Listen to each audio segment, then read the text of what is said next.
అందం, ఆరోగ్యం, ఆత్మవిశ్వాసం అనూస్తో సాధ్యం. ట్రాన్స్ఫర్మేషన్ సర్వీసెస్ పైన ఫ్లాట్ 50% డిస్కౌంట్. అనూస్ సిన్స్ 1982. ఇప్పటిదాకా వేటికి కొలతలు చెప్పలేదని చాలా మంది అడుగుతారు. పక్కా కొలతలతోటి అసలు చెడకుండా మంచి చిట్కాతోటి చెప్దాం. షూర్, ఓకే, తప్పకుండా. ముందు కాస్త మూకుడు పెట్టుకుందాం, స్టవ్ వెలిగిద్దాం. ఓకే, మనం ఈ గ్లాస్ కొలతాం అంది. ఈ గ్లాస్తో అంటే ఏ గ్లాస్ మీరు కొలత తీసుకుంటే అది. దీంతో ఒక గ్లాస్ రవ్వ అయితే ఒక గ్లాసుకి కొంచెం తక్కువగా నెయ్యి, అంటే 1/4 గ్లాస్ సరిపోతుంది. గ్లాస్ వేసుకోవచ్చు నెయ్యి. తర్వాత గ్లాసున్నర పంచదార. ఇదే గ్లాస్తో 4 గ్లాసులు నీళ్లు. సూపర్. ఇంకొకసారి చెప్పండి రమ్మగారు. ఒక గ్లాసు రవ్వ, ఇంకొక గ్లాసు నెయ్యి, గ్లాసున్నర పంచదార, 4 గ్లాసులు నీళ్లు. ఓకే ఓకే, జీడిపప్పు అవన్నీ మన చాయిస్, ఎన్ని వేసుకుంటే అన్నీ. ఓకే, గ్లాస్ కొలతతోటి మనం అంటే నేను కొంచెం గ్లాసుకి తక్కువే వేస్తే వేయచ్చు. ఇంత నేను ఇదిగో కొంచెం తక్కువగా. ఓకే, ముందు కొంచెం నెయ్యి వేసి మొత్తం అంతా వేయద్దు, వేసి జీడిపప్పులు వేయించి తీసేసుకుందాం. ఎలాగో మనం మూకుడు పెట్టాం కాబట్టి ముందు జీడిపప్పులు వేయించేసుకుందాము. ఎందుకంటే ఇది ఇప్పుడు మీరు ముందు జీడిపప్పు వేసి పక్కన పెట్టేసుకుంటే మళ్ళీ ఇది వేయక్కర్లేదన్నమాట. మళ్ళీ స్టవ్ వెలిగించడం, మళ్ళీ వేరే మూకుడు పెట్టడం.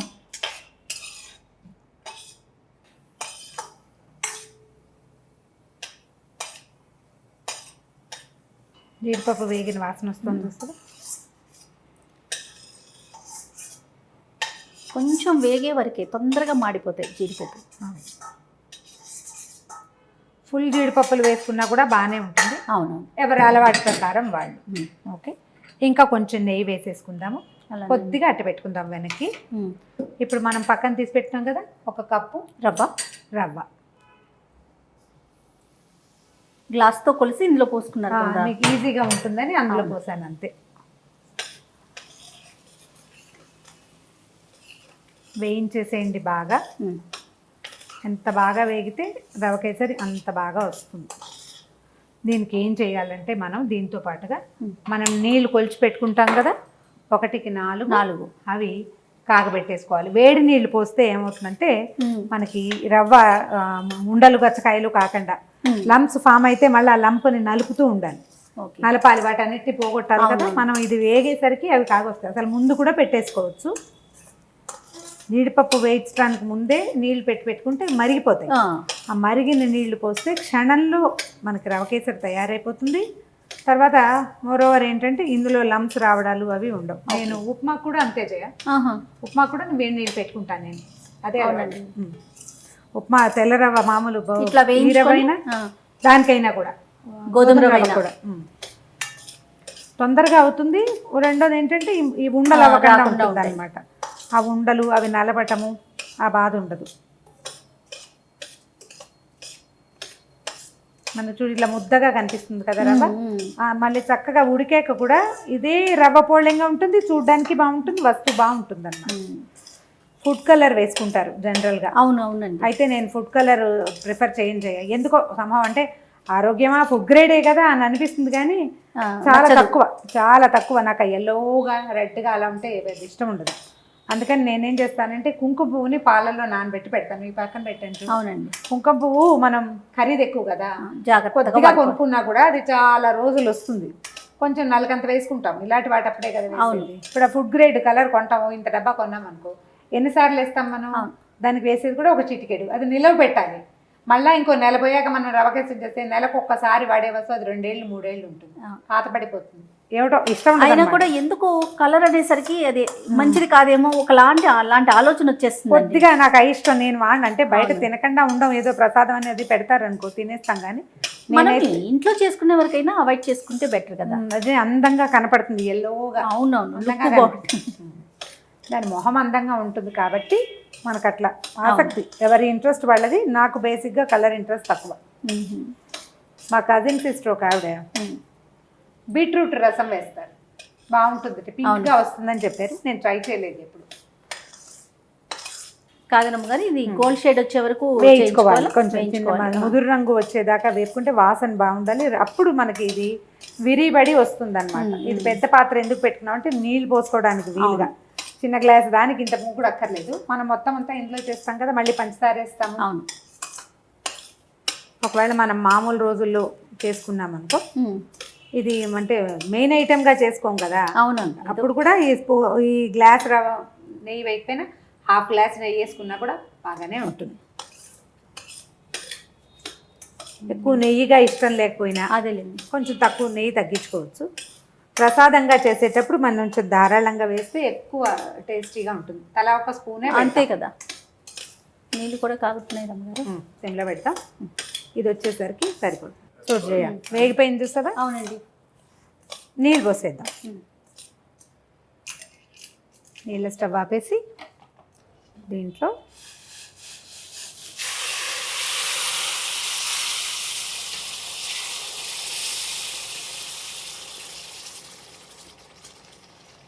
పెద్ద గిన్నె ఎందుకు పెట్టాను అని అడిగావా నువ్వు? కరెక్ట్గా సరిపోతుంది, అంటే చక్కగా ఉడకటానికి చక్కగా ఉంటుంది. అంటే మనం నీళ్ళు పోసేటప్పుడు కొంచెం చికాకు లేకుండా చుట్టూతా పడిపోకుండా నెయ్యితులు వేయించామా అదంతా స్పిల్ అయిపోతుంది. ఈ గిన్నెతో ఇంకా మనకు పని లేదు. ఈ మొత్తం నీరంతా ఇది పీల్చేస్తుంది. ఇప్పుడు ఇంత పలచగా ఉందా, చక్కగా దగ్గరకు వచ్చేస్తుంది. మనం పంచదార వేసాక మళ్ళీ కొంచెం పలచగా అవుతుంది. నెయ్యి కూడా కనిపిస్తుంది. క్వాంటిటీ అలాగే పెరుగుతుంది. అవును, రవ్వ కొంచెమే కదా అనుకుంటాం, గ్లాసుడే అనుకుంటాం. దీంట్లో చూడండి నీళ్లు పోస్తున్నాం, పంచదార వేస్తున్నాం, సగానికి పైన కొద్దిగా స్పిల్ అవుతుంది. దీని మీదకి కరెక్ట్గా సరిపడే మూత పెట్టినా కూడా చేతుల మీద పడకుండా ఉడికిపోతుంది. ఇదే మనం ఉప్మా పూరీ చేసుకోవాలనుకో, హల్వాతో పూరీ, అప్పుడు 1కి 2 వేస్తారు. ఇంత నెయ్యి వేయం. హల్వా పూరీ చేసేటప్పుడు నెయ్యి చాలా తక్కువ, ఊరికే కొంచెం నెయ్యి వేసి రవ్వ వేయించేసుకుని 1కి 2 పంచదార 1కి 1.5 వేస్తారు, కానీ నీళ్ళు మాత్రం 2 వేస్తారనమాట. అప్పుడు మనకు అది కొంచెం గట్టిగా ఉండలా రావాలి కదా, ఇది కొంచెం లూజ్గా వచ్చి మనకి అనుకొనుగ్గా వస్తుంది అనమాట. ఇందాకటి మొహం చూడు, ఇప్పుడు మొహం చూడు, చక్కగా తీసుకుంది వాటర్ అంతా. తీసుకుంటుంది. 2, 3, 4 విధానాలు ఎవరి అలవాటుని బట్టి వాళ్ళు. నేను 4 పోస్తాను. లాస్ట్ టైం మనం చేసినప్పుడు కూడా నేను అలాగే చెప్పాను కదా. మొత్తం తీసేసుకుంది కదా. దగ్గరకు వచ్చేసాక ఇప్పుడు పంచదార వేసేసుకోవాలి మనం. రవ్వ శాంతం ఉడికిపోయింది చూడు, నీకు టెక్స్చర్ ఎంత బాగా కనిపిస్తుంది, క్లియర్గా తెలుస్తుంది. మొత్తం రవ్వ ఉడికిపోయింది, వేగింది, ఉడికింది కూడా. ఇప్పుడు మనం 1కి 1.5 పెట్టుకున్నాం. ఇదే గ్లాసు మనం ఏ గ్లాస్తో పెట్టుకున్నామో అదే గ్లాస్ పంచదార. నెయ్యి, రవ్వ, నీళ్లు అన్నీ దీంతో ఒకే పాత్రతోటి 1:1:1:1.5. మళ్ళీ కొంచెం పలచగా అవుతుంది రమ్మగారు. అవుతుంది, మరి పంచదార వేసాం కదా. పంచదార వేసేసరికి పలచబడుతుంది, పలచగా అవుతుంది. అది మెల్లిగా పంచదార కరిగి కాస్త పాకం రావాలి. ఆల్రెడీ ఇప్పుడు 2 వేడిగా ఉన్నాయి. అవును, రవ్వ బాగా ఉడికి వేడిగా ఉందా, స్టవ్ వేడికి గిన్నె వేడి. పంచదార వేసేసరికి ఇదిగో ఇమీడియట్గా కరిగిపోయింది చూడు. పంచదార భావకం కనిపించట్లేదు నీకు, రవ్వ పలచబడింది. ఇది మళ్ళీ చిక్కబడాలి. ఈ లోపల ఏం చేస్తామంటే మనం ఇంకా నెయ్యి ఉంచుకున్నాం కదా, మెల్లిగా కొంచెం కొంచెం వేసుకుంటే. రవ్వ కేసరిలో ఏంటంటే కొంచెమే వేయక్కర్లేదు, వేసేసేయచ్చు, ఓకే పర్వాలేదు. అది కొద్ది కొద్దిగా వేసేది. చక్కెర పొంగల్కి కొంచెం కొంచెం వేసుకోవాలి, అది అన్నం అడుగంటుతుంది కాబట్టి దీనికి ఆ సమస్య ఉండదు. నీకు లమ్స్ లేవు చూసావా ఎక్కడ, ఈ ఉడుకు పడుతుంది చూడు, ఇలా వస్తాయి బుడగలు. నెయ్యి తేలుతుంది, నెయ్యి తేలుతుంది. మనం పైన వేసాంగా, ఇప్పుడు వేసిందే ఇది, ఇంకా కొంచెం నెయ్యి పీల్స్తుంది, మెల్లిగా వదిలి పెడుతుంది అనమాట. అది అట్లా బబ్లింగ్ రావాలి, బుడగలు వస్తున్నాయి చూడు, వస్తే అప్పుడు పంచదార పాకం వచ్చేసినట్టు అనమాట. ఇది ఒక 10 నిమిషాలు ఇలా వేడివేడిగా మనం తీసినప్పుడు మనకి ఇట్లా కనపడుతుంది.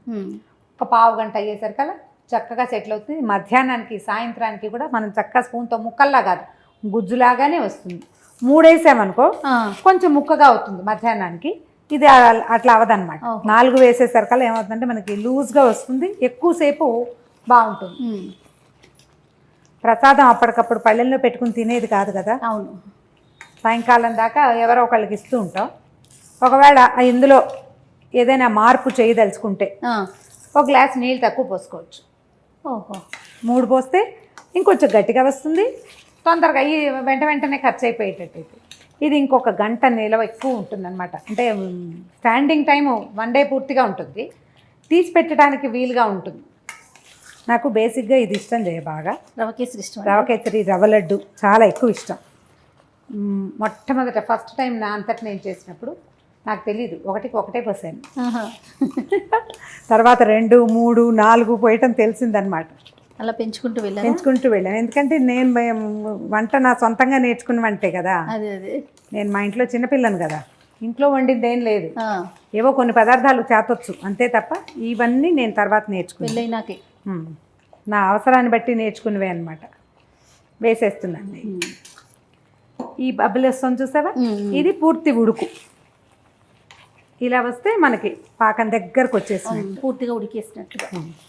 దీన్ని వెంటనే పోర్ చేయకూడదు. ఒక 5 నిమిషాలు టైం ఇచ్చి అప్పుడు మనం వేరే పాత్రలోకి మార్చుకోవాలి. వేడికి చక్కగా సెటిల్ అయ్యి నెయ్యి అంతా బాగా ఇదై వస్తుంది బయటికి. అంచులకి అంటుకోకుండా వచ్చేసేయాలి. వచ్చేస్తుంది మనకి నెయ్యి బయటకు వచ్చేసరికి. ఇంకా ఉడుకు ఉంది కాబట్టి అంటుకుంటాం. అవునవును. అది అయిపోతే వచ్చేస్తుంది. ఇది చూడు, హోల్స్ లాగా వచ్చి నెయ్యి పైకి వస్తుంది చూసావా, అది వచ్చాక ఆపేసుకోవచ్చు. బుడగల్లో మొదట బుడగలు వస్తున్నాయా, ఇప్పుడు బుడగల నుంచి నెయ్యి చూడు ఎట్లా పైకి వస్తుంది. ఇంకొక నిమిషం ఉంచి తీసేసేయచ్చు. మనం ఏం చేద్దామంటే ఈ లోపల మన జీడిపప్పుని ఎత్తి దీని మీద వేసేద్దాం. మెల్లిగా సెటిల్ అవుతాయి అవే.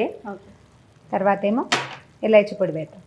మన దగ్గర మనం ఏం చేసాము, కుంకుమ పువ్వుని పాలల్లో వేసి పెట్టాం కదా. ఒకవేళ కుంకుమ పువ్వు లేదనుకున్నా ఏం పర్వాలేదు, తెల్లగా ఉంటుంది, మంచిదే. ఒకవేళ మీకు రంగే కావాలనుకుంటే ఫుడ్ కలర్ ఎవరి చాయిస్ ప్రకారం వాళ్ళు చేయొచ్చు. మీకు ఇంకో టిప్ నేనేం చెప్పానంటే, బీట్రూట్ జ్యూస్ ఒక 2 స్పూన్ల జ్యూస్ తీసి చిక్కటిది అండ్ కోరేసి దాన్ని పిండేసామనుకో కరెక్ట్గా జ్యూస్ వస్తుందా, ఆ జ్యూస్ వేసుకోవచ్చు. పింక్ షేడ్లో వస్తుందట, హెల్దీయే కదా, అంతే, న్యాచురల్ థింగ్ కదా. కలర్స్ కన్నా మంచిదే కదండి. ఆపేద్దాం స్టవ్. అయిపోయింది చూడు, మన నెయ్యి అంతా వచ్చేసింది పైకి. స్టవ్ ఆపేసాము. ఇప్పుడు ఇలాచి వేస్తారా? ఏలకుల పొడి మామూలుగా తొక్కుతో సహా వేయొద్దమ్మా, ఎందుకంటే ఇది ప్రసాదం కదా. నా నియమాన్ని నేను చెప్తున్నాను, ప్రసాదంగా పెట్టినటువంటి పదార్థంలో నుంచి ఉమ్మేయకూడదు. మనం ఇప్పుడు ఏలక తొక్కలు అందరూ ఎంగేయరు, అవును, ఉమ్మేస్తారు. అలా చెయ్యొద్దు. ఓకే, అయిపోయింది, ఆపేసాం కదా. ఇప్పుడు పాలల్లో కలిపిన కుంకుమ పువ్వు వేసేద్దాం. ఈ స్టాండ్స్ కూడా వేసేయచ్చు. ఇంకా కాసేపటికి ఇంకా కొంచెం కలర్ వస్తుంది, చిన్న ఎల్లో కలర్ వచ్చింది చూడండి. ఆ కుంకుమ పువ్వు రేఖలు కనపడుతూ ఉంటే అందంగా ఉంటుంది. అమ్మవారికి కుంకుమ పువ్వు వేసిన నివేదన ఇష్టమని చెప్తారు, చాలా దేవాలయాల్లో వేస్తారు కూడా. కాబట్టి వేయండి ఒకవేళ కుదిరితే కనుక. కొంచెం ఖరీదు ఎక్కువ, కాస్త జాగ్రత్తగా వాడుకుంటే సరిపోతుంది. కలర్ మారిపోయింది చూడు, మనం ఇంచుమించుగా ఫుడ్ కలర్ వేసిన సౌందర్యమే వచ్చేసింది దీనికి. రమ్మగారు బౌల్లో పెట్టుకుందామా అమ్మవారికి? అయిపోయింది కదా, పెట్టేద్దాం. చూడు, నేను కావాల్సిన బ్యూటిఫుల్ ఎల్లో కలర్ వచ్చింది చూసావా, చక్కగా బంగారు వర్ణం అంటారు చూస్తుంది, అట్లా వచ్చింది.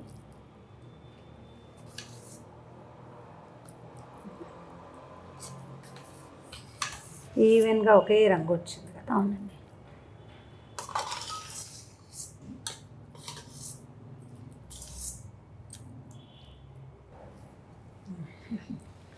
ఇదిగో ఈ రవ్వ కేసరి రెడీ. అలంకరించుకుంటే సరిపోతుంది. ఒక గ్లాస్ రవ్వకి ఎంత పదార్థం చూడండి, నెయ్యి పంచదార వల్ల